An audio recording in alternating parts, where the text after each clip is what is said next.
Welkom by die luistermeditasies vir Koninkrykstyd.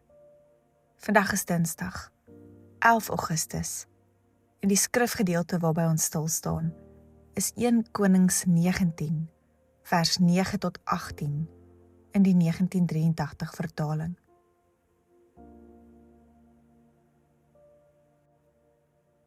Soos met elkeen van hierdie meditasies, nooi ek jou uit om vir hierdie oomblik tot rus te kom.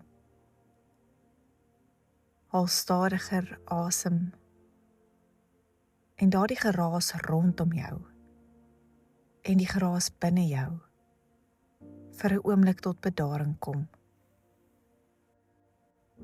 Vra die Gees in gebed om jou bewus te maak van dit wat jy uit die oomblik van stilte en uit die woord uit vandag moet ontvang.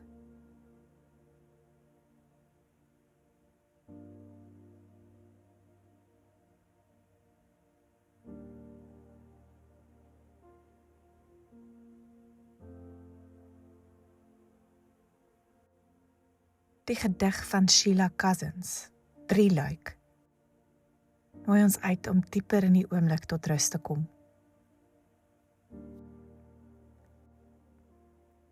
Wat ek die meeste in U aanbid, is hoe U is. Kyk ek wat noem en toe noem ek alles. U gee so vry, U vra so min, U pas gemeet aan myne. Hoe hoër ek klim, hoe groener die velde, soeter die strome, hoe meer U knel. U buig my reg, U ruk my en lid in ek en byt op die pyn. Ek moet net ja sê en U verras my, hoe meer ek niks daarop verwag nie. Daar is geen ding in dingigheid waarmee ek U kan vergelyk nie. U breek my kundig en hoe meer ek toegee, hoe meer sien ek. Laat U my sien. Die hele verskil tussen pyn en vervoering, dit en dit U. Want nooit is U hart of ek wil dit gou, en dan my God, hoe oorvloediglik trou is U. Amen.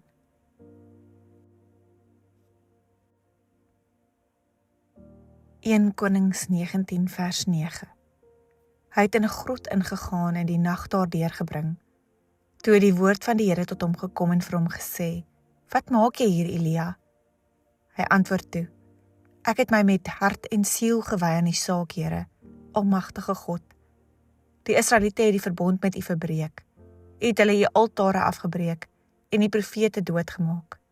Net ek alleen het oorgebly en hulle soek my om my ook om die lewe te bring." Maar die Here sê vir hom, "Kom uit en gaan staan voor die berg voor my, die Here, ek wil verbygaan." Skielik was daar 'n baie sterk wind wat die berg stikkend geruk en die rotse gebreek het voor die Here. Maar in die wind was die Here nie. Na die wind was daar 'n aardbewing, maar in die aardbewing was die Here nie. Na die aardbewing was daar 'n vuur, maar in die vuur was die Here nie. En na die vuur was daar 'n fluistering in die windstilte. Toe Elia dit hoor, het hy sy gesig met sy mantel toegemaak en by die bek van die grot gaan staan. Toe hoor hy 'n stem wat vir hom sê, "Wat maak jy hier, Elia?" Hy het geantwoord, "Ek het my met hart en siel gewy aan die saak, Here Almagtige God. Die Israeliete het die verbond met U verbreek. Hulle het die altare afgebreek en die profete doodgemaak. Net ek het oorgebly en hulle soek my om my ook om die lewe te bring." Maar die Here sê vir hom, "Draai in jou spore om na die Damaskus woestyn toe, en as hy daar aangekom het, moet jy vir Hazael salf tot koning van Aram. Jy moet ook vir Jehu, seun van Nimsi, salf tot koning van Israel, en vir Elisa, seun van Safat uit Abel Megola, moet jy salf tot profeet om jou op te volg. Dan sal dit so wees, wie Hazael se swaard vryspring, Jehu sal hom doodmaak. Wie Jehu se swaard vryspring, Elisa sal hom doodmaak. Maar ek sal in Israel die 7000 laat oorbly, wat nie die Baalbeeld aanbid het nie."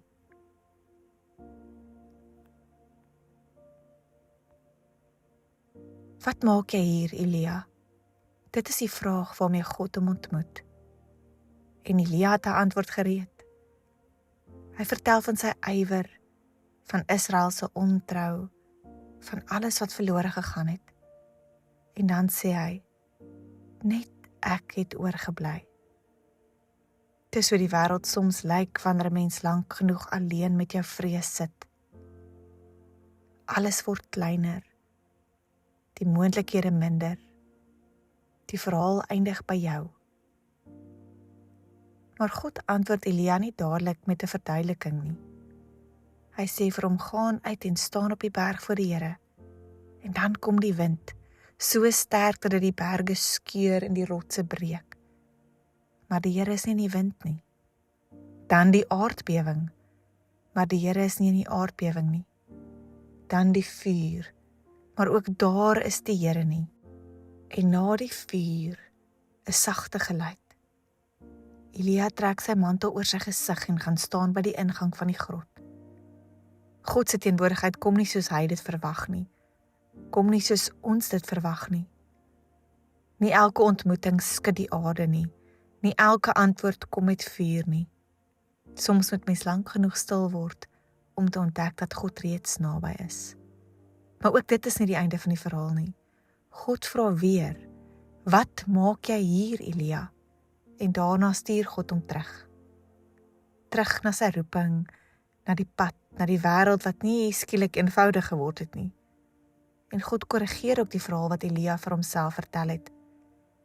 Hy sê vir hom, jy is nie alleen nie. Daar is nog mense. Daar is nog werk om te doen. Daar is nog 'n toekoms. Een wat jy nie vanuit hierdie grot kan sien nie. En dit is die genade van Horeb. God ontmoet ons in die stilte, maar hy los ons nie daar nie. Hy ontmoet ons en herinner ons dat ons nie alleen is nie. En dan stuur hy ons weer die wêreld in. In die lig van hierdie teks nooi ek jou uit om na te dink oor hierdie einste vraag wat God vir Elia vra. Wat maak jy hier? Wat sou jou antwoord wees as God vandag dit vir jou vra?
Watter wind, aardbewing of vuur in jou lewe maak dit moeilik om aandagtig vir God te wees? Om aandagtig na hom te luister? Dink ook hieroor bidtend na.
In die laaste oomblik van stilte, nooi ek jou dieper ook in hierdie verhaal en die verhaal van jou eie lewe in.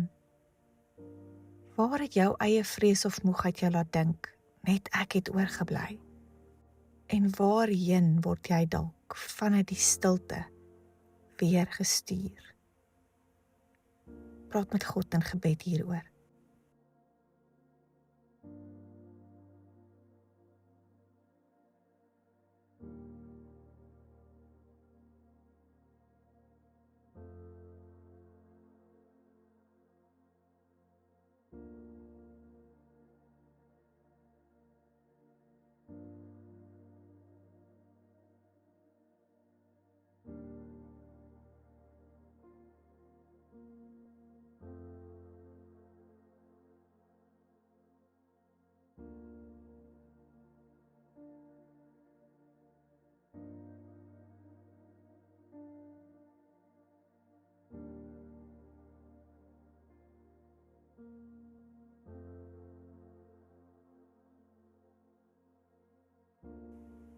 Kom ons bid saam. God wat naby kom, ontmoet my tussen die geraas en die stilte. Maak my diep bewus van u teenwoordigheid. Herinner my dat ek nie alleen is nie. En wanneer dit tyd is, Here, stuur my weer op die pad wat u voor my oopmaak. Amen.